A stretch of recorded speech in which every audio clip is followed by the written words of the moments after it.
Hi there, everyone. This is Josh Snyder with the Innoweave team. Thank you very much for joining us today. I hope everyone can hear me okay. Maybe if someone can use the chat or unmute your line just to let me know that you can hear my audio all right. Perfect. Thank you, Kevin. Appreciate you confirming that. So as we're waiting for some folks to join the line, we're just going to go through some of the housekeeping here. Despite being a year into the pandemic and assuming that everyone are Zoom pros, we'll just go through a few of the tools here that are available to us in the Zoom interface. So if you can hear me already, that you should be able to see that your audio has been connected. It looks like everyone in the list right now has their audio connected, which is great. And so you should be able to switch from your computer to a telephone should you wish. We're going to keep our cameras off today just for bandwidth considerations, if that's okay. So I see that everyone's cameras are off as well, which is great. So we will welcome people asking questions today or joining in some discussion. If you'd like to at any point in time, you can unmute your microphone to take part in the conversation. If there's a red line through your microphone or your telephone line, that means that you are muted. If it's gray without a red line, that means that you are unmuted and can speak. You can toggle that by clicking on your microphone in your participant list, or at the bottom of your screen, you should be able to see, if you hover at the bottom of your screen or the top of your screen, depending on your interface, you should be able to see a microphone and be able to mute and unmute yourself. If anyone is calling in by phone, you can use *6 to toggle between mute and unmute, but it doesn't look like anyone right now is connected by phone. We are going to use the chat function today as well. Kevin, thank you for already showing us how that's done. I just sent a note to everyone in the chat box. In Zoom, you can send a message to everyone, or you can send it to any particular individual if you'd like to communicate with them. I'm under Josh Snyder Innoweave, and you can certainly reach out to me directly. And thank you, Hope, for saying hello there. You can feel free to introduce yourselves to each other should you wish to use the chat feature to do so. And you can ask questions or give feedback if I'm going too quickly, or if there's something you want me to clarify. You can always ask questions and contribute to the conversation through the chat, or again, you can unmute your line. So it would be great if everyone could use the chat box to say hello and just share your name, your organization, and your location in the chat box. It'd be nice to just know who's on the line and where you're joining us from, and yeah, and if you want to share more, what brings you here, by all means, welcome you doing that in the chat box.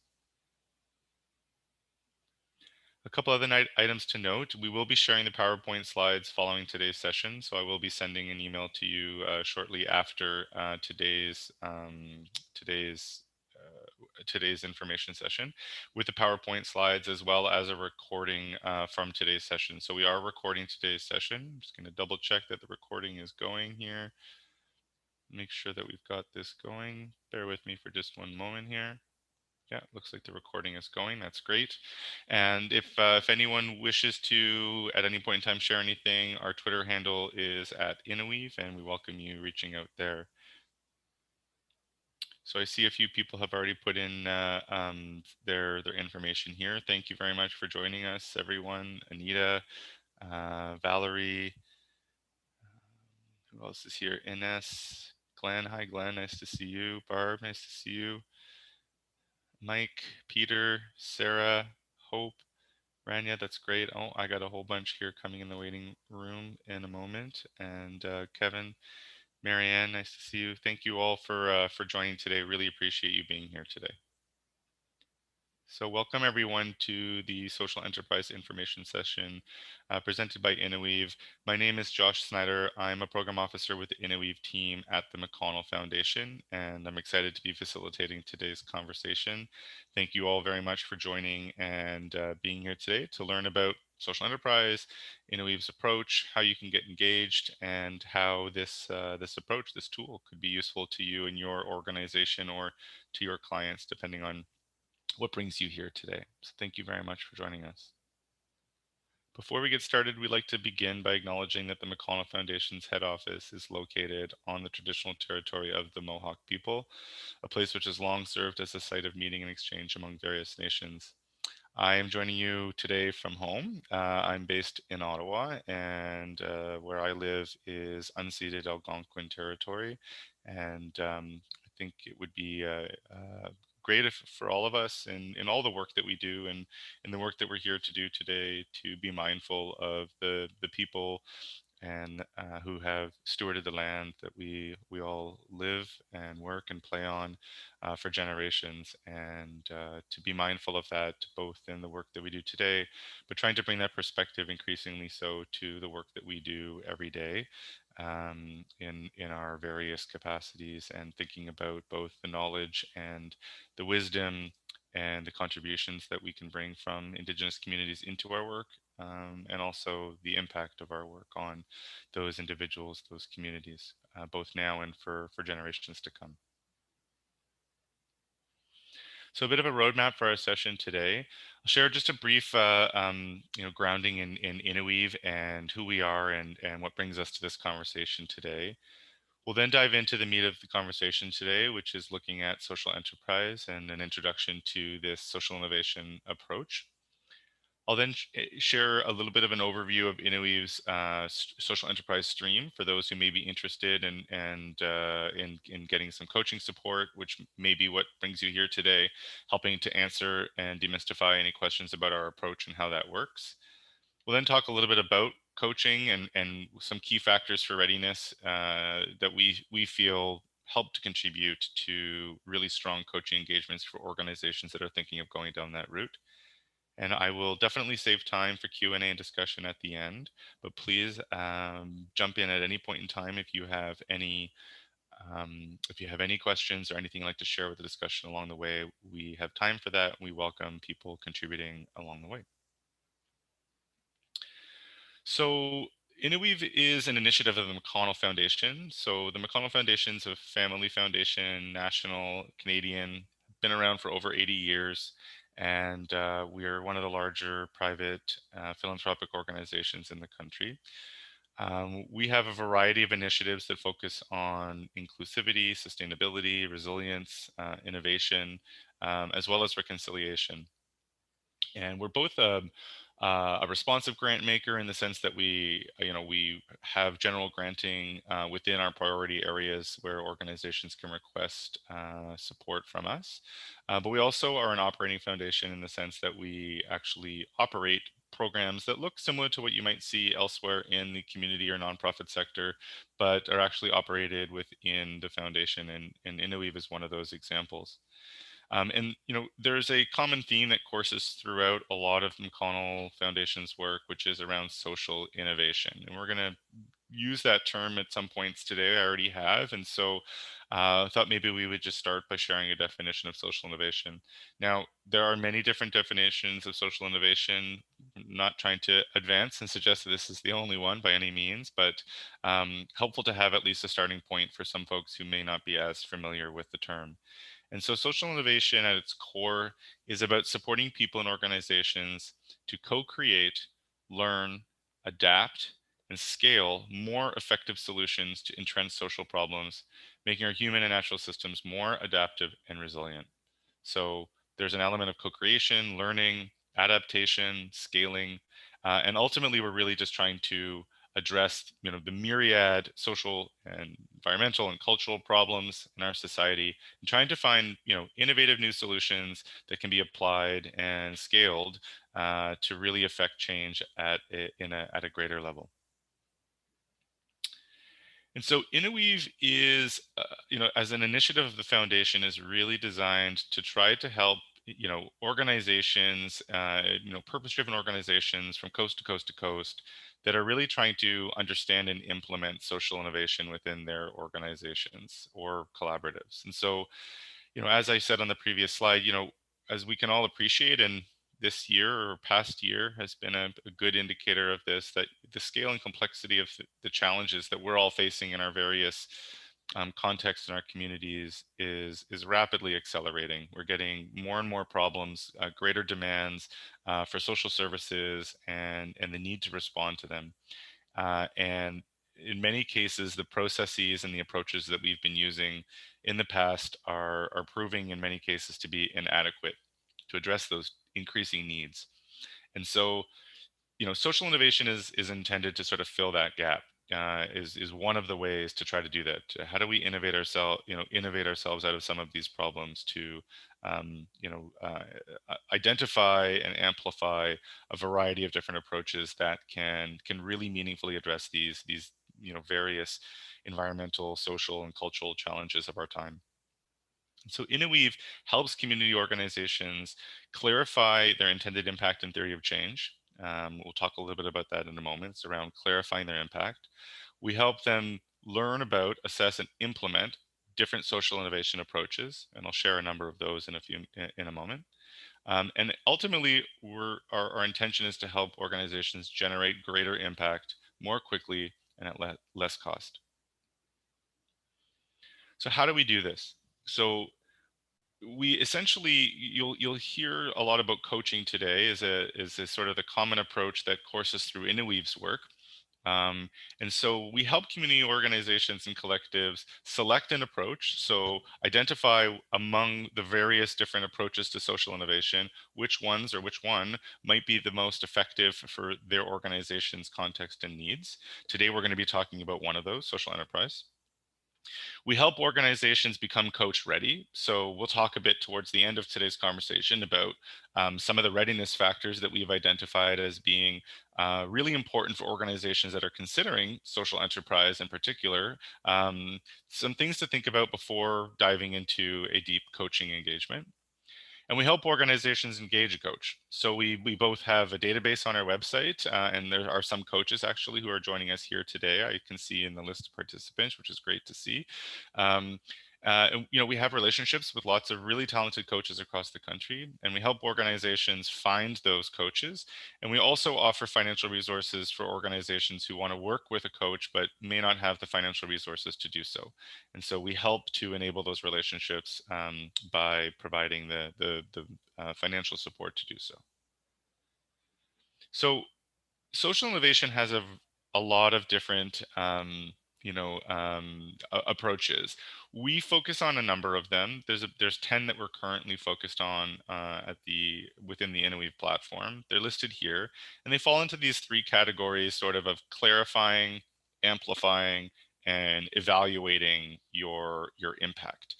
The common theme there is impact. We're a very impact-oriented organization and an initiative. And so the clarify streams are really about helping organizations or collectives identify, their key intended impact. What is it that they want to achieve and how do they want to achieve it? Our amplify tools are really about organizations that have that kind of clarity, trying to essentially generate greater impact for their constituents.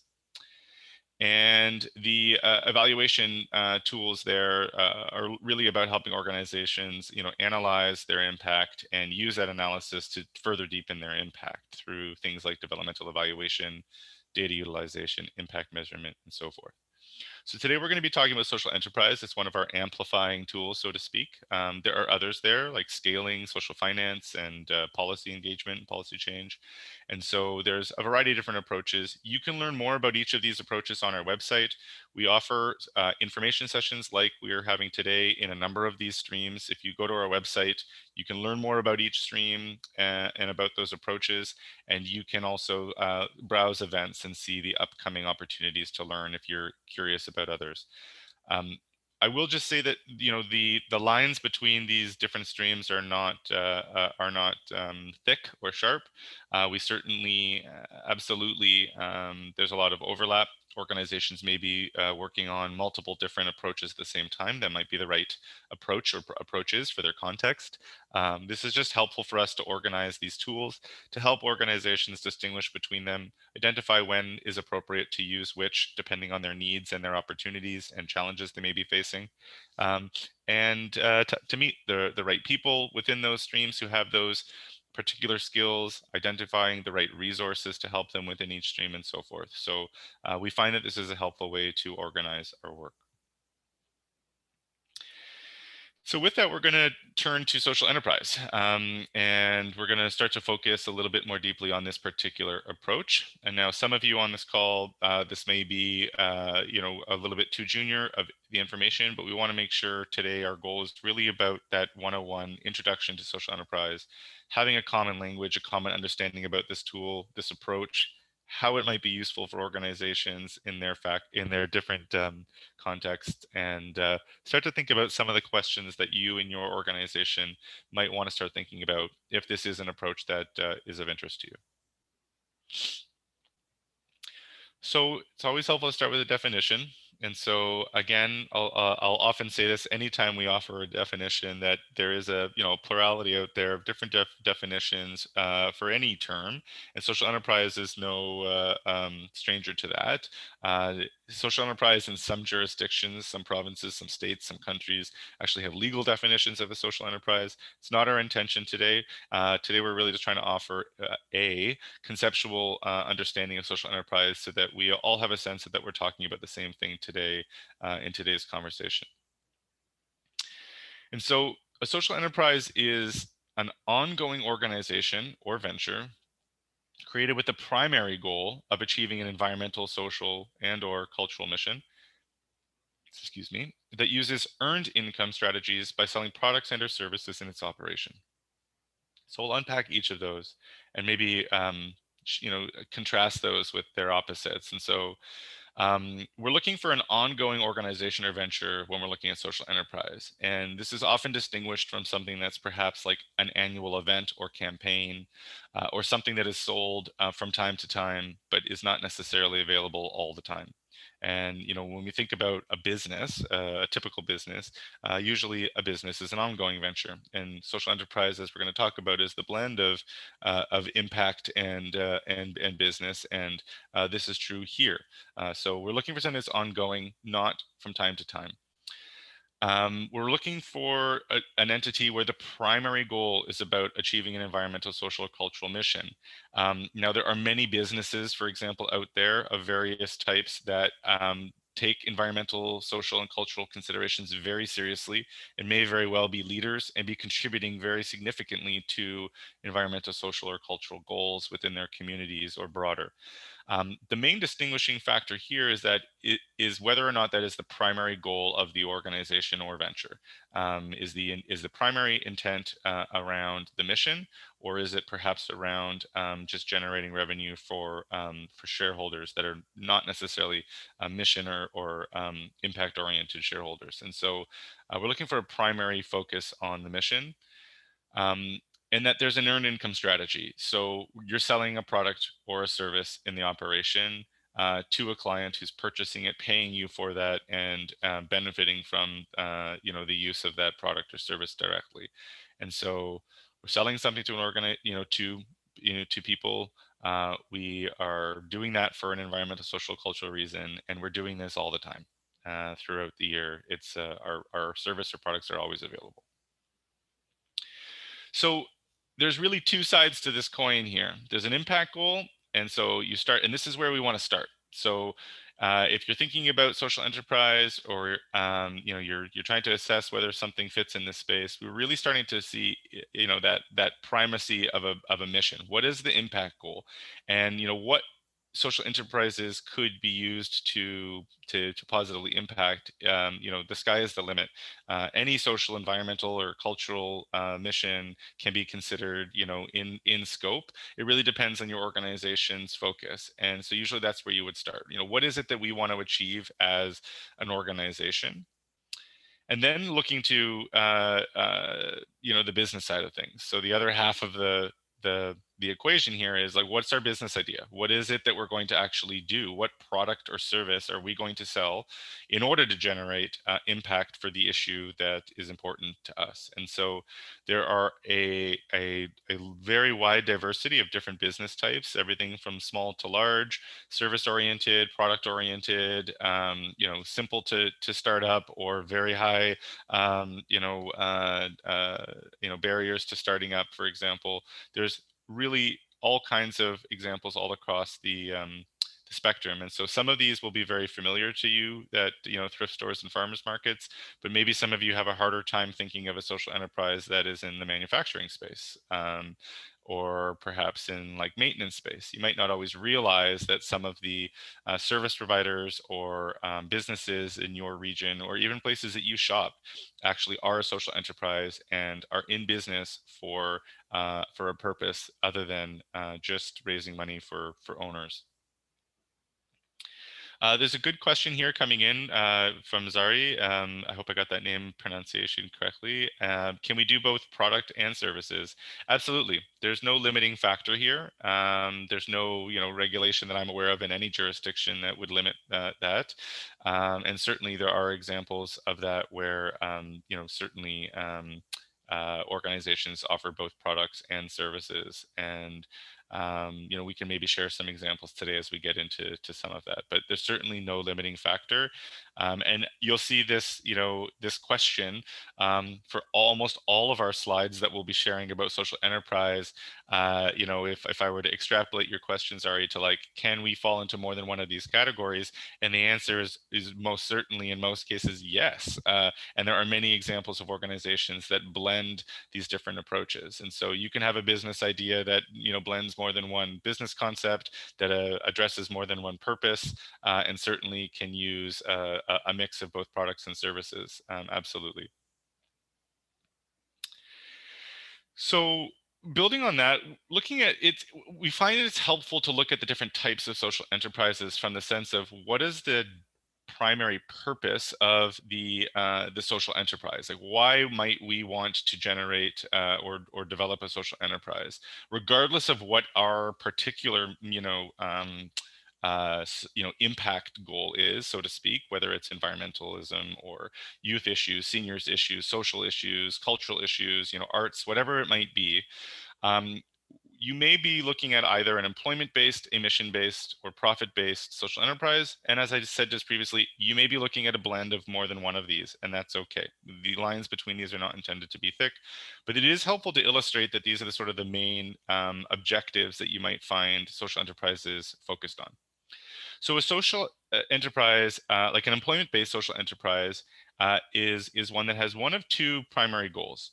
One is either to employ people with barriers to employment, so folks who have some reason that it's difficult for them to gain employment, where an organization decides to create employment for them, or an organization is looking to democratize power or profit or profit in the workplace. And the latter there is often done in the form of a worker cooperative, or an organization where the business model itself is one, and the incorporation model help to democratize power and profits. And so in an employment-based social enterprise, the main beneficiary is actually the employees. So it's not necessarily as relevant to what the product or service you're selling, or to whom you're selling it to, or how much money you're making necessarily. It's really about benefiting the employees. So your primary beneficiary are the people that work for the organization or for the business venture. And so examples of this that we often see, are often have high labor needs. So you usually wouldn't see an employment-based social enterprise that only employs, one or two people. It's usually examples where there's a relatively significant amount of employment opportunity in order to serve that mission of generating the most amount of employment, but also high quality employment, especially for people who might otherwise have a hard time finding high quality employment or having their unique needs met, like folks perhaps who are living with a disability. And so organizations often will look at examples like cafes, catering, translation services, recycling and e-waste centers are another example, We're seeing increasingly examples in construction, cleaning, and other types of maintenance roles, including during COVID. We've certainly seen a boom of cleaning related employment based social enterprises to meet the needs of the COVID pandemic. And yeah, generally these are businesses with high labor needs. And I mentioned worker cooperatives as an example of an incorporation model that's often with the intention of generating employment-based impacts. And so there's a couple examples here. Build Inc. is an organization in Winnipeg that runs a construction and renovation company that is designed to help train and employ Indigenous youth who have barriers to employment and meaningful work. Potluck Cafe is a catering company in Vancouver. For any of you who are joining from BC, a very well-known and successful social enterprise that is quite a successful catering company that helps folks who have barriers to employment through substance abuse, having experience with the criminal justice system, people who have experienced homelessness, etc. And so try to help remove the barriers for those folks to gain training and meaningful careers in catering while providing delicious food, nutritious food, which I've enjoyed before. The second type here that we'll talk about is a mission-based social enterprise. And this is one where the actual products or services that are being sold are helping to achieve the organization's mission. So in this case, the customers and the stakeholders of the organization are often the beneficiaries, as well as the environment and society at large, depending on what the product itself is. And so in this case, some examples are a farmer's market is something that's quite common. And so in this case, the main beneficiary are the farmers themselves, as well as the people who are accessing, the customers who are purchasing those products. But it's providing a service to folks who grow food. Car sharing and other types of common sharing, organizations or businesses. I've shared an example here of Kimunoto, which I'm a member of, which is in a number of cities across the country. There are other car sharing examples across the country. Not all of those are social enterprises. Some of those are there primarily to generate profit. Kimunoto happens to be an example of one that is definitely a mission-based social enterprise. Moto Car Cooperative in Vancouver, for those of you on the West Coast, is another example of a car sharing organization that's designed to really help generate an environmental mission. Other examples here are housing co-ops, renewable energy production, community theaters, food co-ops, co-op daycares, credit unions, and other financial services other financial service providers are often mission-based social enterprises. You see there's cooperatives listed here in a few different areas, but there's certainly a lot of those examples. And Van City and Desjardins and many other credit unions are examples of a mission-based social enterprise trying to generate a mission for in their case, their members, as well as the broader society. Lastly is profit-based. So in this case, it gets a little bit confusing because it's like, well, Josh, didn't you say that, a social enterprise's main purpose is not to generate profit? It's like, well, not exactly. I said it's not just to generate profit for shareholders that aren't connected to a mission. And so in some cases, the goal of a social enterprise is really to generate as much funds as possible within reason for a community organization or a purpose-driven organization.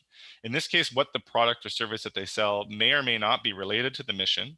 It may or may not be related to generating employment, but the revenue that's produced, the profits that are produced from the social enterprise are returned to an organization that is using that revenue to generate, to further their impact. And so you sometimes may have an unrelated product as an example. And so in this case, the beneficiaries are the stakeholders of the organization, the beneficiary organization itself would be the beneficiary here of a profit-based social enterprise.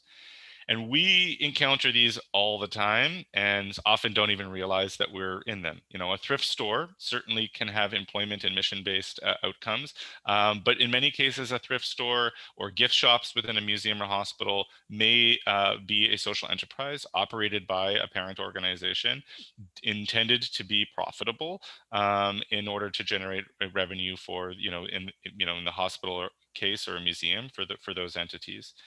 Rental facilities are often something we see. We often see that in the faith-based space, where there's surplus space in places of worship, where those may be turned into quite lucrative businesses. Helping folks celebrate, or perhaps host a workshop isn't necessarily part of the mission of those entities, but it brings in revenue and allows them to further their mission with those revenues. And real estate's another example that we sometimes see organizations investing in real estate as a means to generate revenue for their organizations, a stable source of revenue. So some examples here are the YM and YWCA camps and gyms that are often profit-based and help those organizations both further their mission through health and kids and activities, but allows them to use funds towards other of their frontline social services. And Salvation Army shops, so thrift shops that we see for Salvation Army, are examples again where they are typically profitable thrift stores that generate revenue for Salvation Army to operate their shelters for folks who are experiencing homelessness and operate other important critical care in their communities. Now, these are good examples, Salvation Army and YWCA, where in many cases they actually touch on all of these types, right? You may very well have Salvation Armies that are using those thrift shops as places to train folks who are using perhaps their other social services to create, employment for people who might have barriers. By selling materials that are low cost for people who are perhaps low income, they're also maybe furthering their mission. And same with YMCA and YWCA, where in many cases in some communities, they may find that their community and health goals are furthered through the camps and gyms, in addition to generating profit. So again, it isn't necessarily important to distinguish between these with firm lines. It's really just to help get your creative juices flowing about some of the different goals you might be able to further through social enterprise. So I'm seeing that there's been, I'm going to pause here and say, I notice that there's some conversation happening in the chat, and just take a moment to see that. I see that Peter has shared a book that might be of interest to some people on the line. Peter, thank you very much for sharing that with everyone, and I look forward to looking through that after today's call. I'm just looking here at these comments. Bear with me for just a moment.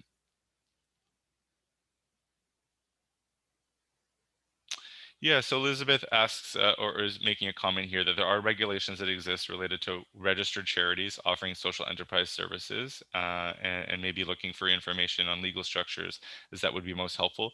We will be talking a little bit about that in a couple of slides from now, but certainly that's something, if you're getting into legal questions, I would say that those are things to check in with a lawyer or someone who's well qualified for that. There are some restrictions from the CRA, the Canada Revenue Agency, around what a charity can and can't do, and certainly important to think about those in the context of operating a social enterprise. Peter shared a good example of the Raw Carrot, an employment-based social enterprise. That's great. Thank you for sharing that. Kevin asked a really good question. What type is Innoweave? That's interesting.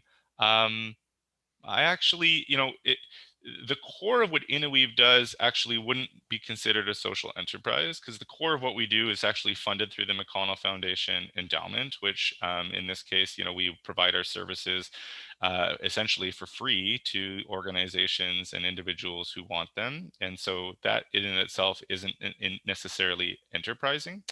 But the truth is that Innoweave also does some work where we do sell our services primarily to other funders, often governments and other large funders who essentially hire us to provide our services to their grantees. And so there is some enterprising that happens there, and very much so, I would say in that case we would fall in the mission-based form of social enterprise.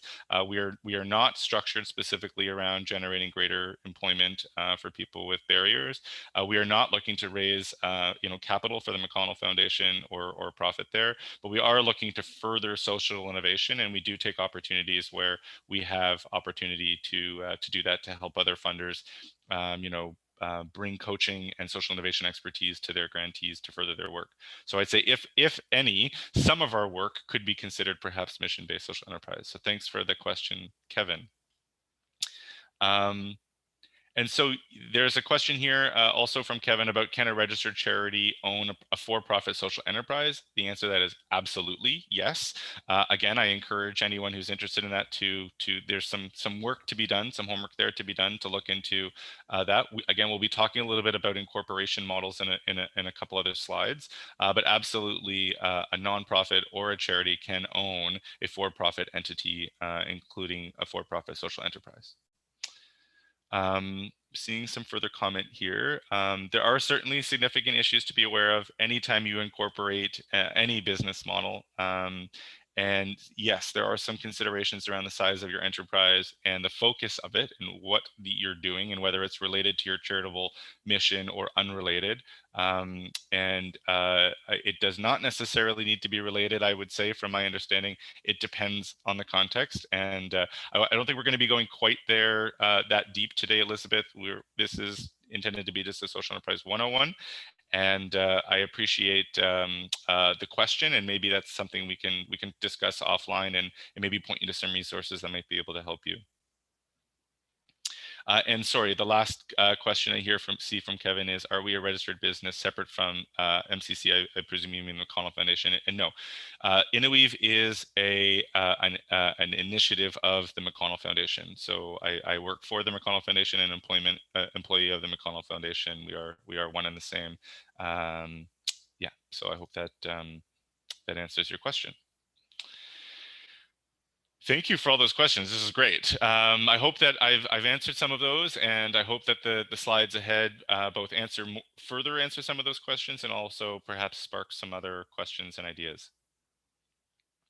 So I wanted to share this next slide here, which is about the funding model continuum.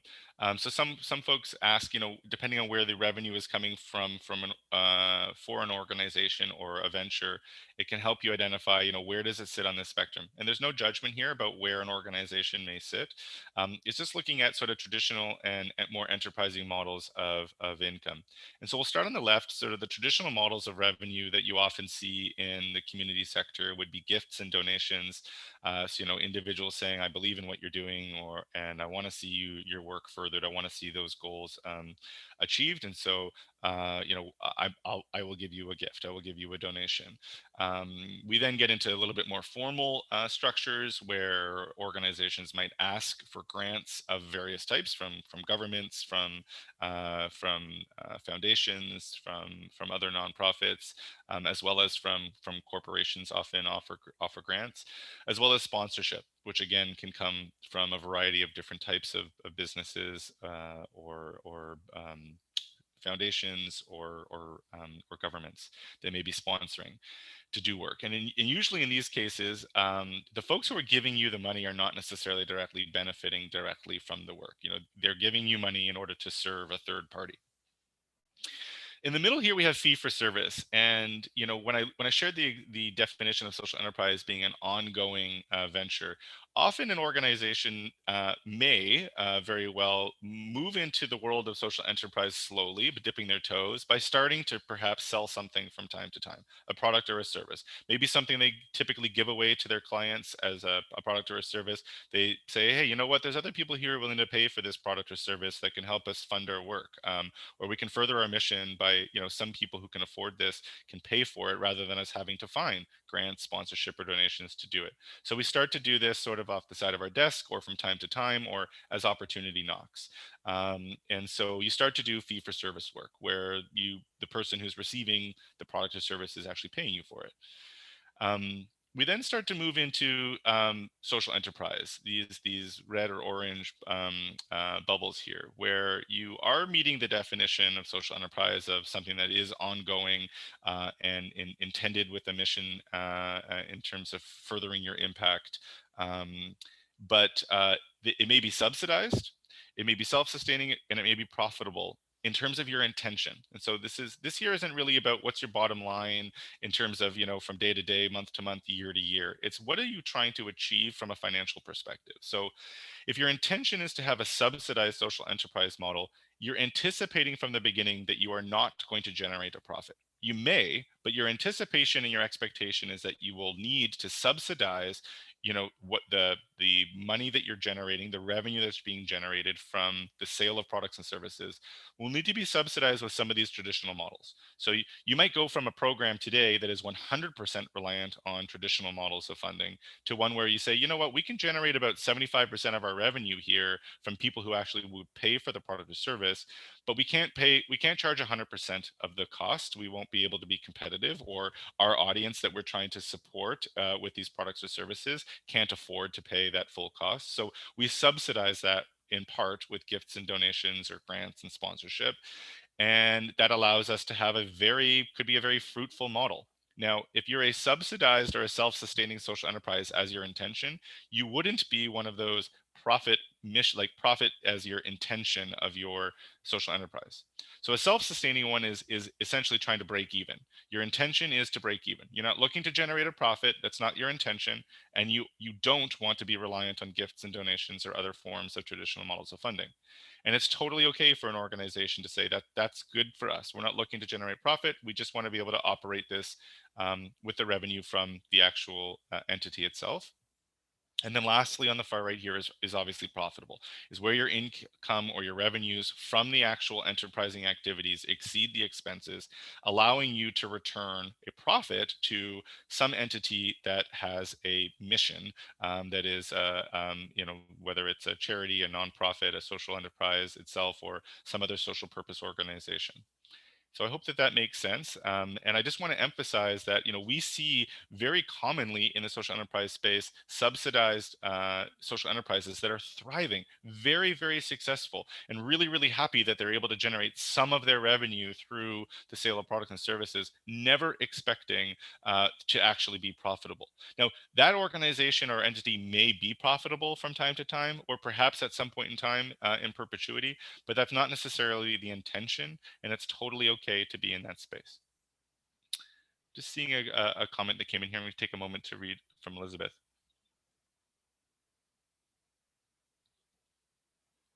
Yeah, so absolutely, Elizabeth sharing a comment here suggesting that the social enterprise, as it grows, the mix of funding sources will evolve or may evolve, and certainly that is the case. We see that there are, as you indicate here, there may be grants that can help at the outset to help social enterprises get off the ground when there's minimal revenues at the beginning, but then trying to grow to the point that they're more self-sustaining themselves, or profitable, and certainly that is a trajectory that some social enterprise, or a pathway that some follow, but there is no right way. There's certainly a diversity of approaches in terms of this, because different organizations have different goals.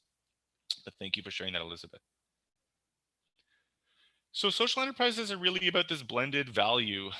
We often talk in the business world about ROI, like what's your return on your investment, and often that's looking specifically at just the financial return on the investment. If you're putting in $1, how much are you getting out? And if we're trying to make a profit, how much are we able to get? And you're trying to maximize the financial return. In a charitable organization, or a nonprofit, or a community organization with a purpose, often the main focus is not to generate profit, or financial return, it's social return. And so we're trying to generate the most impact we can for our beneficiaries, whether that, whatever that those people or groups may be, or the environment or society at large. And so with social enterprise, there's often a blend in here. We're looking, we're sometimes saying, well, we might make slightly less social impact by selling this product over here, but it creates greater financial security for our organization, and vice versa. And so there isn't, again, a right place along this spectrum. We share this model just as something to think about in the social enterprise ecosystem, to think about, knowing that sometimes there's trade-offs there, that if you're trying to maximize your profit for your, let's say, a profit-driven social enterprise, to consider that you may be sacrificing some social impact in doing so, and vice versa. And so looking for, obviously, finding the right blend for your goal and your organization. So social enterprises have a development pathway that's not that different from any enterprise, moving all the way from, early stage thinking through to scaling and growth. And so we share this here, a few key milestones along this pathway. So often, if you are an organization that's thinking about, starting from the get-go, or an existing organization that's thinking about developing a social enterprise, or operating social enterprise activities, there are some questions to think about readiness, and we're going to talk about that towards the end of today's call, in a little while. But it is very important to think about, is our organization ready to take on a business? And traditionally, purpose-driven organizations have not typically operated businesses, and so this might be a very new area for organizations. There's some really important business considerations to think about, and we'll talk about some of those considerations today as well. Um, the next thing is you need to have a good idea. Not all businesses have a great idea. It doesn't necessarily need to be a brand new idea. In fact, I'm a huge fan of what I call copycatalysis. Where there's great ideas in the social sector, in the social enterprise sector, that could be replicated, adapted to new communities or different beneficiaries, and should be considered rather than trying to invent something new. But you need to find an opportunity that's appropriate for your organization and appropriate for your goals and your context. Next would be to test the feasibility and the viability of that. And it's very easy inside an organization to think that your ideas are perfect. But if you're going to invest time, money, and resources and opportunity into a social enterprise, it's really, really wise to test that externally, get some really, really strong critical thinking as to whether this is really viable in terms of achieving your goals and being sustainable financially. If it all signs point to green, then the next step would be to start doing some business planning and modeling. And so modeling this out, building a plan so you understand what you need to do to execute, then beginning to launch and get your launch ready, and then get out the door and be in that startup phase. And a startup in a social sector isn't all that different than a startup in the business sector. You obviously have greater considerations often in the social sector, where you're, in addition to operating your business, you have some environmental, social, and cultural considerations that you may be thinking of. So there's often even more work to be done here. And then evaluation is here, and like truthfully, evaluation should be something that's just kind of like a big circle around all of this, and thinking about always reflecting and evaluating and observing your work, and looking to grow from your learnings, and to continue to amplify the impact and the growth of your enterprise as you learn. And lastly is around strengthening and or scaling the entity to generate greater impact. In this case, not necessarily greater revenue. That may be the case if that's how you're generating your impact. But what we look at Innoweave, we're looking at scaling the impact, not necessarily scaling the activities or the dollars. So I see some comments coming in here. It's great. There's some expertise on the line. Peter, I like that. I haven't heard that, the R&D of rob and duplicate. In the social sector, I prefer warmer and fuzzier terms than robbing. But my experience has been that organizations are usually excited when others want to replicate their model in the social sector, which can be quite different than those in the let's say the high tech sector. And yeah, that's a great resource that you've shared there, Peter, of bplans.com. I don't think I've been there before, but it's great to be sharing that. So maybe some folks on the line are interested in checking that out, and perhaps checking out that resource. So thanks for sharing that, Peter. So Innoweave always encourages organizations to begin with thinking about their intended impact. What is it that we want to achieve, for whom, by when, and then thinking about what approaches are appropriate for us to be able to achieve that. And so social enterprise falls into that how category. So if you as an organization or your collective isn't clear on what you want to achieve and for whom, getting into activities of how, and identifying specific strategies like social enterprise, is putting the cart before the horse. And so we have lots of resources on our website for organizations that are looking to first clarify their impact. We don't require organizations who want our support from Innoweave to have gone through our approach to clarifying your impact to be clear.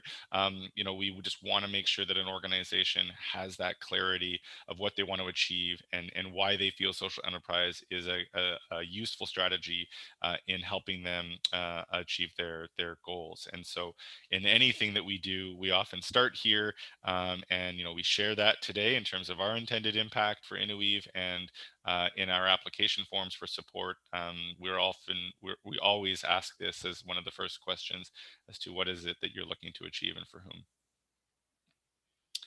So in social enterprise, we've got sort of three levels of consideration. So at the impact level, we're asking ourselves, does this idea, if we're thinking about going down this route, and if we have a consideration of what we want to do, we want to make sure that these activities, it aligns with our purpose and mission as an organization. We don't want to do something that's offside of that for whatever in any way. We want to make sure that it's serving our primary goals and that who we're trying to serve, our target beneficiaries. We want to enhance our current program or service offerings. So we want this to contribute and add to what we're doing already as an organization, not distract us from our goals, but to amplify our ability to achieve them. We want to make sure that whatever business we choose aligns with the values and reputation of the organization, and certainly is something that we see as a well connected, and that it's going to help us generate the impact we want to create. If it's not doing any of these things, I would that's a good pause. But these are some considerations as you're thinking through your own social enterprise journey. Next level is at the business, thinking about you. I can't underscore this enough that often the most successful social enterprises that we see are ones that have really baked in really, really strong business expertise and business thinking into how they approach their work, mixed and blended very well with people who are really, really connected to those impact considerations we just talked about. So we want to make sure there's a market opportunity for the product or service. It's really hard to create a market, but you want to make sure that there is demand for what you want to sell, that there are enough customers out there that are willing to pay what you hope to sell it for, and that you can be financially viable as a business. Again, that viability in this case doesn't need to be profitable. So one of the nice things about a social enterprise, what distinguishes it from some social enterprises from enterprises that aren't social, is no very few people would go into business expecting to generate losses in perpetuity, but a social enterprise can, because all of the revenue that you generate greater than $0 is revenue that you might not have otherwise been able to generate for those activities. And so if it's serving your mission, if it's serving generating employment, and you essentially are reducing your reliance on other forms of financial income, like some of those traditional models we talked about earlier, that may very well be financially viable if that aligns with your goals, your business goals, and your impact goals. And something that can often be overlooked is that businesses think about both startup and operating costs, and sometimes the startup costs for some businesses can be extremely high, and some organizations are not able to access the capital to do that. So you need to make sure that when you're thinking about your business idea, that you're going to be able to invest the startup costs. If you have the capital on hand, great. Or if you're going to need to access a significant amount of capital, can you achieve that through thinking of social finance mechanisms, maybe whether it's through borrowing money or having equity in from other stakeholders. But it's an important consideration, and we often see big dreams that everyone often thinks we need bricks and mortar, for example, and we got to buy a building or build something. But once you start getting into some of those plans, those startup costs can sometimes be cost prohibitive, so to speak, for an organization to move forward. So sometimes they may need to think about ideas that have lower startup costs or lower carrying costs as well, ongoing, and or build up to sort of their dream, but maybe start small and grow, which is something we see in the business world as well, piloting and then growing from there. Just taking a drink of my tea here. So the last level of consideration here is around organizational level considerations. And so um, you want to think about a business that you understand and know. Some of the most successful social enterprises are examples where organizations have been providing products or services in a community oriented focus, a charitable or nonprofit model. And so you really know that concept, and then you look for a new audience essentially that can maybe pay for the product or service and generate revenue for those who can't. And so in many cases, you see a very successful or thriving social enterprises where an organization operates a business and a charitable wing of the same products and services, just to different audiences at the same time. Um, so yeah, you want to make sure you have sufficient financial resources to invest, both at the outset and ongoing. Sufficient human resources to invest. Social enterprises that are most successful are ones where there are dedicated staff, sufficient staff in order to manage their work, and it's not just something that's seen off the side of their desk. And ultimately, that it's a business that's going to enhance your success, enhance the sustainability of your organization. Thank you, Peter. I see you, some more comments that have come in here about defining the problem, not the symptoms, and some other thoughts that are coming here. I really appreciate, there's a lot of experience today on today's call, and I really appreciate all of the commentary, and I welcome and encourage more of that through here. Just a couple more slides here in this section before we move on. So folks who are familiar with sort of business planning cycles will be familiar with these 5 M's, and this is true for certainly for social enterprise as well. So we want to start with purpose, want to know what you're trying to achieve. We've talked a lot about that today. You want to think about marketing. You want to think about what is your product or service that you're selling, who is your customer, and how are you marketing to them? How are you getting your product in front of them or your service in front of them so that they are aware of how to of it, and that there's a channel to purchase it. You want to think about managing your people. So who's involved in running your social enterprise? What's your governance? How are decisions made? What stakeholders are involved, and in what ways? What say do they have? And what considerations need to be taken into account for different stakeholders? You want to think about managing your money. You want to think about sources of money. So what capital is needed coming in the door, what revenue will be generated, what expenses are going out the door, how will you analyze and report on that? And then from an impact perspective, you want to think about your measure, like what is it that you're trying to achieve? At this point you've talked about, and thinking about, well, how will we measure our success relative to how will we measure our success relative to our goals? So what metrics do we need to follow? Who are we going to share that with, and in what way? And how are we going to use that to continually improve our work and improve the impact? So a couple slides here that relate to some questions that came in earlier about incorporation models and like whether charities can own a social enterprise. So social enterprises can take many forms of incorporation. There's a bunch listed here. Everything from a registered charity can operate a social enterprise, a nonprofit. You can have a for-profit social enterprise. I've mentioned cooperatives a number of times, and some might even say that almost all, if not all, cooperatives are social enterprises, though that can be debated. B Corps or B corporations is a model that some take as a sort of to really standardize some factors around an organization that's really designed to create benefit for the community, not just for its shareholders. In Canada, we have 2 provinces, British Columbia and Nova Scotia, that have an incorporation model that at a provincial level, an entity can incorporate as a social enterprise, as a community contribution company or a community interest corporation, respectively. Unfortunately, right now in other provinces in Canada, there isn't, those models don't exist at this point, but hopefully those will continue to proliferate. Um, and you can certainly be informal, you can be unregistered, and you can be a project of an existing organization, which we'll demonstrate on the next slide, and likely others. And so there isn't a one size fits all model when it comes to incorporation. There are absolutely legal, accounting, and other considerations to take into account for an organization that's thinking about this and the next slide. And I certainly encourage you to consider those for your context. So where a social enterprise is situated within or relative to an organization can be different. There isn't, again, one model. There's a few here that I'll share. So the social enterprise can be something within the organization. So you can have a large organization that operates the social enterprise within it. I shared the example of Salvation Army earlier. This is a good example where The organization of the Salvation Army operates a number of programs of various different types, and within it, they have some social enterprise entities within the Salvation Army, within the parent organization.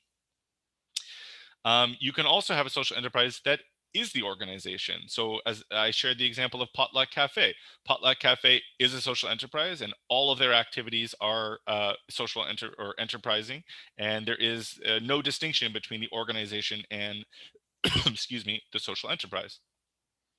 And you can also have examples where an organization owns a social enterprise. Someone asks, if we're a charity, can we own a business? And the answer is absolutely. So the organization of a variety of different incorporation models can own a social enterprise of a variety of different incorporation models. And so there isn't a right answer as to where the social enterprise is situated within the organization. There are many. And there's other more complex models like joint ventures and other partnerships and things like that we see where organizations work together, where you have more than one entity with ownership. And so there is no right answer. The best answer is to say it depends, and the world is your oyster, and it's good to get really strong professional help. And perhaps this is something where coaching can help an organization determine what's the right model for their organization. So that's the last of this section. There are some other resources that are listed here. All of these are listed on Innoweave Social Enterprise information page. So I encourage you to if you haven't already been there, if that's not what led you to today's information session, encourage you to consider checking that out and checking out those other resources. There have been several others that have been shared here in the chat. So really appreciate those who have put in their comments into the chat box today. So certainly some others there that, including some new ones that I'm not familiar with. So it's great that there's always a proliferation of new resources. And so I hope today, for those of you who are new to social enterprise, that this is just the start of your social enterprise learning journey. So the next section here is just a little bit of, about Innoweave and our approach to social enterprise and how organizations who may be interested in coaching support may be able to access that.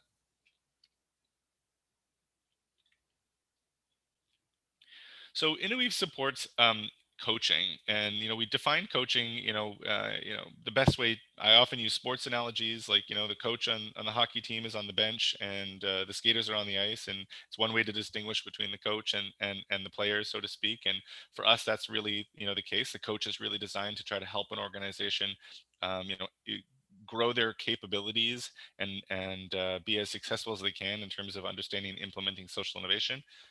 The classic, story of teaching someone how to fish rather than giving them fish is another example of that. Where, for us, we're looking less of consulting engagements where people are sort of outsourcing the work, to someone. Say, hey, go and test the feasibility of our social enterprise idea, or go write us a business plan. That's not usually our approach.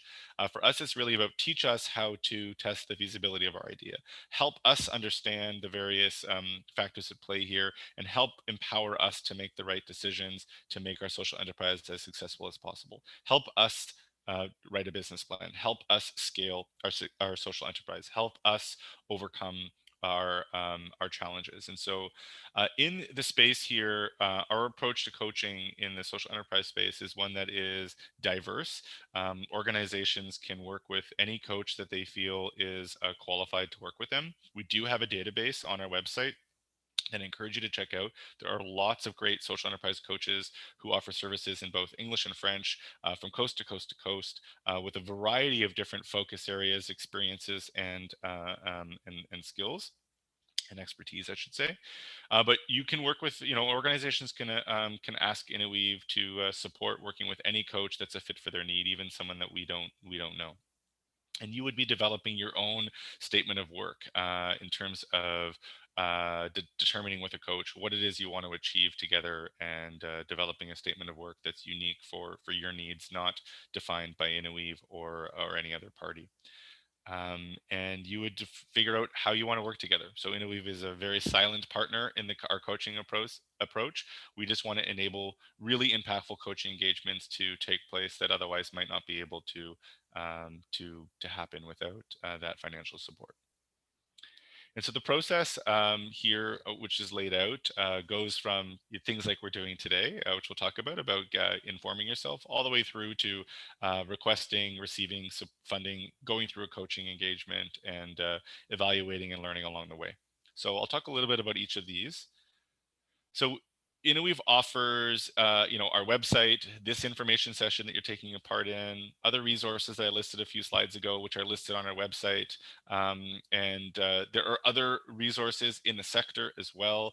Many within Canada, both locally, provincially, regionally, and nationally, and even beyond Canada. There's some amazing resources in this particular social innovation tool available to folks who want to learn more. And at this stage, we also encourage groups to connect with Innoweave staff. So we welcome hearing from organizations that are social enterprise curious or Innoweave curious. We welcome chatting with you. So my contact information will be on the last slide, but I'll just take this moment here to actually put it in the chat box in case I notice some people may need to sign off early. And so we welcome hearing from you if anyone has any questions. That's true at all stages of our journey. But we certainly welcome chatting with groups about their context, further clarifying ours, learning more about yours, and seeing where there may be a fit with our supports or helping you identify supports that might be a better fit for your need. So if it is determined that you'd like to apply for support from Innoweave to support your social enterprise journey with some coaching, there is an online portal that you can connect to through our website, and it allows you to register and get your organization details into our system. And it's the organization that wants the coaching that would be applying for support, not the coach who initiates the application. I'm just noticing there's a couple questions coming in here. Zari is asking if we can get the slides, please. Yes, everyone who registered for today's session will be getting a copy of the slides and a copy or a link to today's recording. And Kevin asked about coaching fees and says, can't find coaching fees anywhere on the site. What is the cost of coaching? There is a reason for that. Is Innoweave, no coaches are employees of Innoweave or the McConnell Foundation. All coaches set their own fees. That's something to be negotiated between a coach and an organization that wants to acquire their services. Innoweave doesn't dictate that. We do look at value for money in terms of as a consideration in our request for funding support that groups ask us, and we can certainly give organizations that are curious some guidelines as to what we see as typical. But different coaches structure their approaches differently. Some charge by the hour or by day, some charge based on outcomes, others may take different approaches. And so we don't dictate that, Kevin. So that's why you won't see those fees listed for social enterprise on our site. All of those coaches are independent and set those themselves. So once you've registered, the next step in the application process is to submit an expression of interest. So we have a two-stage application. The first stage is an expression of interest, where we just want to confirm your eligibility, make sure that you're ready. Some questions, which we'll be sharing in a few slides from now, like what are those questions of readiness for coaching in the social enterprise space, and just some basic details about your organization and your social enterprise project. It's a relatively easy application in terms of it shouldn't take you very long to complete. I usually tell organizations if you already know yourself and your organization well, it should take you maybe 45 minutes to an hour to complete the expression of interest. There's not a lot of open-ended questions. There's no attachments that are requested in our application process at all. And you can certainly, again, connect with Innoweave staff for support. The next deadline for this stream is April 15 is the next application window. So a month essentially from yesterday. And as I'll share in a few slides, our intakes are every 4 months. So that will be again 4 months later and thereafter. Excuse me. If an organization is invited to the second phase of the application, the next stage is a request for support. It's no longer, in some cases, some might say it's even a shorter part of the application. Relatively few questions, very few open-ended questions. There's no attachments. There's no detailed budget required. The one thing at this stage that may take organizations longer is if you don't know who you want to work with, which coach you want to work with, or whom you'd like to work with, and or you really need to figure out exactly what you want to work on with them. That could take more time for some groups, but we give groups at least a month between inviting them for the to submit a request for support and it being due. So organizations that apply in April, mid-April, if they're invited, they'll find out by the end of April. And then you have essentially the month of May to confirm your coach and who you want to work with and what you want to work on together. And so this is where you have an opportunity to share details about what your challenge is, what you want to work on with your coach, whom you want to work with, and how you plan to learn along the way. Now, we welcome requests in this stream up to $10,000. For groups that whatever we approve in terms of the funding, we also cover applicable GST or in Quebec, QST as well, where applicable on top of that. And we can cover up to 100% of the funds requested. So there isn't a requirement for a copay unless the intended engagement with the coach is more than what you're asking for or more than our maximum of $10,000, in which case you would need to subsidize or complement our support, if successful, with other support as well. You are required to confirm your details with your coach before submitting this stage of the application. And again, we can support you through this stage as well with staff support. And again, the next deadline for that is June 1st, but that deadline is only relevant if you're invited to this stage of the journey. Kevin, I think that you have, I think your question is answered. I'm going to share a table in a few slides that shares all of our our our deadlines. So organizations that are successful in receiving support from Innoweave will be invited to have a kickoff process where Innoweave and a staff liaison from Innoweave who as many representatives from the organization who are engaged in the social enterprise project and the coach or coaches. And I should have mentioned, you can apply to work with more than one coach. That's okay. If you have a couple coaches that you'd like to contribute to your coaching engagement, that's okay. So we all get together, we'll have a kickoff call, we'll clarify our coaching process, we'll review the statement of work and see if it still makes sense. We'll go over all of our different approaches for our various organizations, Innoweave, the organization receiving funding, and the coach, excuse me, or coaches. Talk about how we're planning to learn along the way, determine how often we want to check in and how, and get all of the documentation in place. And the first half of the funds are distributed at that time. You then go and implement your coaching plan with your coach, executing on your intended statement of work, learning along the way, pivoting and changing along the way, and at at times perhaps sharing some of those learnings with Innoweave, which is something that we're interested in along the way. We're very flexible. What we set out as a shared intention at the beginning is not something that you're held to doing. We want organizations to learn along the way and to adjust according to their changing circumstances. And then lastly, at the end of the engagement, we asked, organizations to share a little bit of learning about, what they learned along the way and where things are pointing for them next. We will have a wrap-up call again with all parties that come together to discuss and reflect on how things went, but also to look forward and to see what's coming up next for the organization, what other needs might be needed, are there further needs needed from Innoweave or the McConnell Foundation, or other needs from other sources that we can help point them in the right direction. And the remaining 50% of the funds are distributed at the end of the engagement.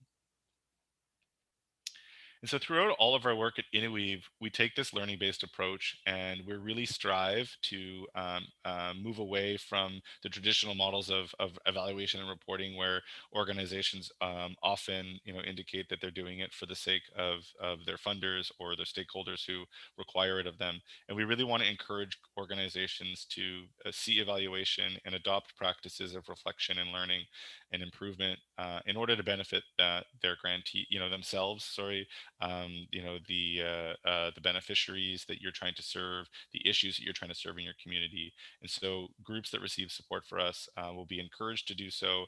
And we are trying to set our processes in place in terms of having very limited requirements of organizations to share with us, and really trying to help instill processes that benefit the organization and their beneficiaries, not for our benefit or our accountability. And so as promised, our application dates are every 4 months. The expression of interest dates are on the left there: April, August, and December 15. That's the intake for the social enterprise stream, or the intakes. And those dates are on a rolling basis year on year. There's no intention to change that. Again, groups that are invited from the expression of interest, if it's successful, to submit their request for support, their application would follow on June, October, or February 1st, respectively. And we have flexibility to our dates. If those dates ever don't work for you, we encourage you to reach out to us, and we'll do our best to be flexible. And certainly if groups need more time in the process, or need flexibility because of unexpected circumstances that arise, we certainly welcome hearing from groups with those questions and requests for more time. Excuse me. I haven't seen any new questions come in this section, but certainly if anyone has any questions, feel free to put them in the chat. Feel free to open the line if you have any. I just have a few more slides here to share, and then we can open up even further for more questions. Not seeing anything else coming in, so I'll continue with this last section of content, and then turn things over to see if there are further questions and conversation. Oh, I do see a question here from Peter. Thank you. So after the project is completed, do participants join an alumni group? Are there projects posted where they might be replicated as a social franchise? Good questions. The short answer for both of those is not right now. No. We are in touch with our alumni fairly often, and try to help support them, and depending on the needs that we identify in our wrap up calls. But we don't have like an alumni community or a member-based platform where groups that have received coaching from us congregate. No. Um, though certainly an idea to consider. And we do have a listing on our website where you can see which organizations have received funding under Innoweave's impact. If you check out the innoweave.ca website, there's actually an interactive map where you can see which projects are in which regions of the country. But we don't have a model where we share the project details, and we aren't set up, or it's not one of our programs around social franchising. I will say, though, I am a huge fan of social franchising. Tomorrow I'll actually be delivering a similar session to today around scaling impact, and social franchising is something that comes up in our scaling stream, but it also comes up in social enterprise as a scaling methodology, and or a ideation generation methodology, depending on whether you're the sort of the the franchise or the franchisee. And so, yeah, really, really powerful tool, but not something that we are currently actively involved in stewarding, I guess, the ability of social franchising as a platform. But thanks for the question, Peter. So I'm not seeing other questions. I'll jump into these readiness considerations. So there's 5 readiness questions that come at the beginning of all of our applications for support. They are unique to each stream, and these are the questions that we ask in the social enterprise stream.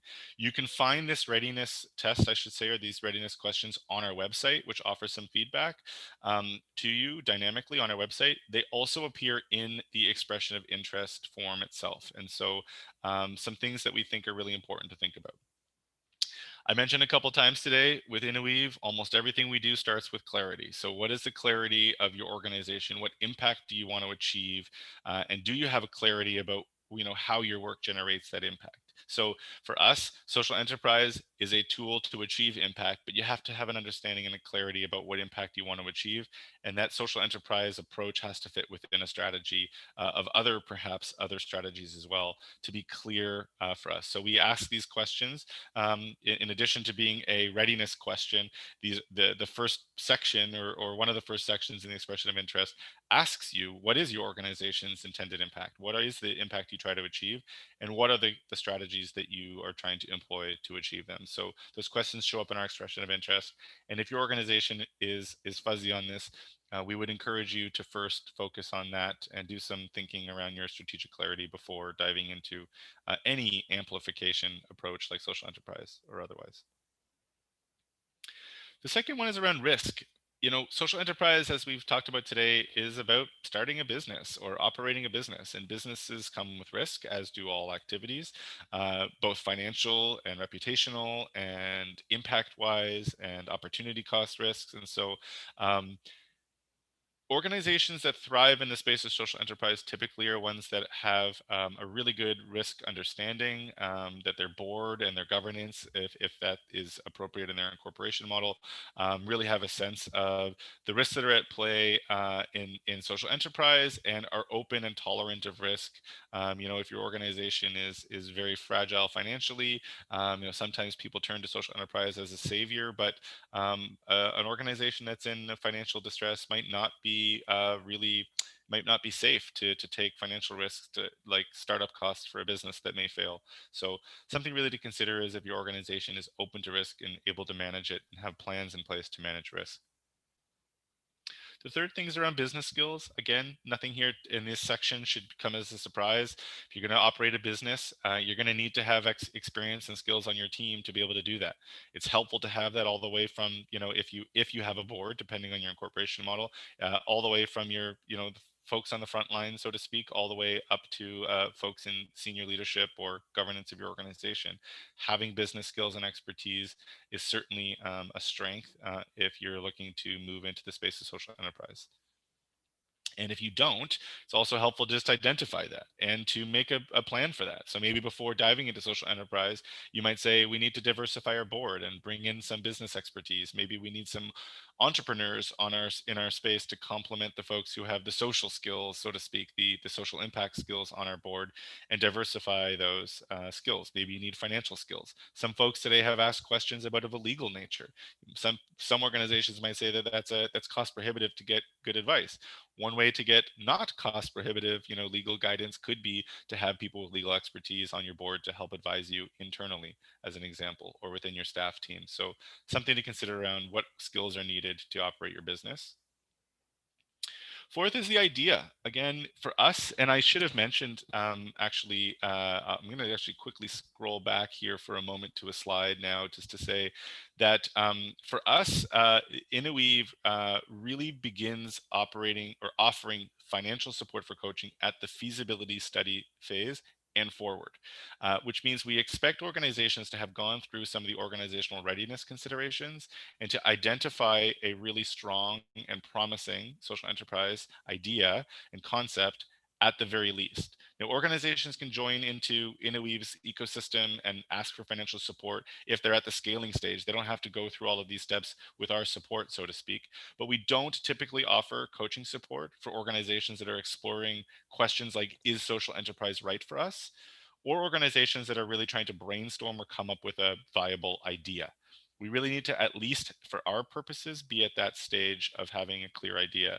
And so I come back here to this fourth question: is, do you have a social enterprise business idea that fits with your organization's mission and values? So we are looking for organizations that have done some of that thinking, and either have reached the limit internally of their ability to test the viability of that idea, or perhaps have put some of their own financial resources or other financial resources in, if they need coaching in those earlier stages of organizational readiness or ideation.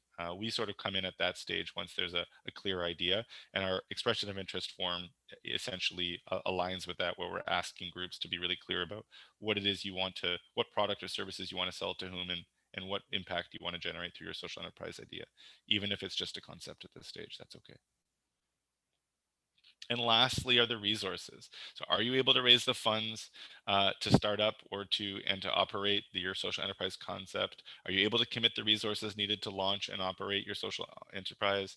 Again, this isn't just financial. We're thinking about people, we're thinking about time, we're thinking about perhaps other assets. Sometimes it might be physical space. Do you have the resources that are needed to be able to do this? And or if you don't, is it viable and practical for you to be able to acquire the resources that you need? So if you need to raise launch capital, do you have the credit, for example, that you need, or may need in order to if your enterprise idea requires you to purchase some real estate. Certainly something that you might want to consider as a question is, do we have access to capital? Is it realistic for us to be able to do that? Or do we have financial reserves on hand? Do we have sufficient staff resources that we can commit to build and operate the social enterprise? Do we have sufficient space in our facilities to be able to have this new programming operate, or not? And if not, how are we going to achieve that? Or how are we going to acquire that? Just some things to think about, some food for thought around coaching readiness. And I hope that that's given each of you some food for thought.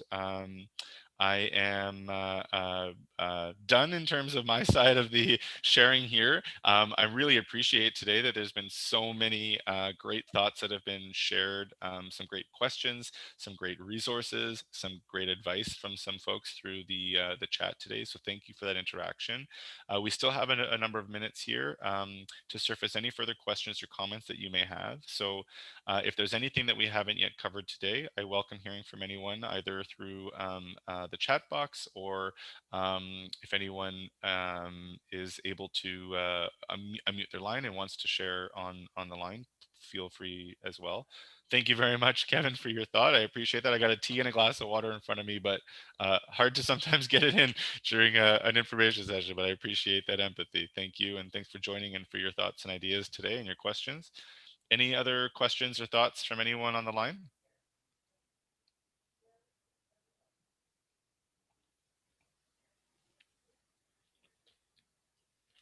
Well, I will continue to wait on the line here for a few more minutes today before I sign off. I'll just turn to the last slide here because, again, it has my contact information. And I encourage any of you who have questions or would like to explore any further questions in the social enterprise realm, or anything else that relates to Innoweave or the McConnell Foundation. Welcome hearing from you. If I'm able to help you or support you, I will be happy to. If I'm not the right person, I'll be happy to point you to a colleague of mine, or perhaps a partner outside the foundation who may be better able to serve you. But I want to thank all of you who joined us today and invested in your own learning around social enterprise and social innovation. And I hope that your journey is successful, and that our paths continue to cross. And I welcome hearing from any of you again. So thank you. I'll stay on the line here, and again, wish you all the best in your journeys and the impact that you're trying to create in your communities. Hi, Josh. It's Peter. Hi there, Peter. How are you doing today, and how can I help you? I guess what I was going to suggest, if people are interested in the virtual social innovation challenge that we're going to be running, and a community innovation challenge that we're going to be running, or if somebody would like to run one in their community, we'd like to hear from them, and we could help them set that up in their community, as we're going to run those across Canada. Great. Can you share a little more context about your work, Peter, and perhaps maybe put I think you may have earlier in the chat box Yes, I put a did. link and contact information for how people can get in touch with you. Yes, I did put it in the chat. So it's Peter at communityinnovationhub.org. And we're a nonprofit supporting communities of faith, social innovators, social enterprises. And we also have a podcast called The Give Back Economy. And we wrote a book called The Give Back Economy to support people who want to start or grow a social enterprise. That's great, Peter. And is that available across Canada, or are you in a particular geographic focus? No, it's open. The book is open or the challenges are national and maybe even into the states. And the book is national in scope and has downloadable forms to help people start and grow their social enterprise. Our royalties go to a give back fund that supports the work we're doing. So we don't get any of the royalties. Very, very neat. I look forward to learning about that myself. I appreciate you sharing that resource today with me and with everyone who joined today. And hopefully, folks who see this recording in the future also will be able to access that. And I thank you for that.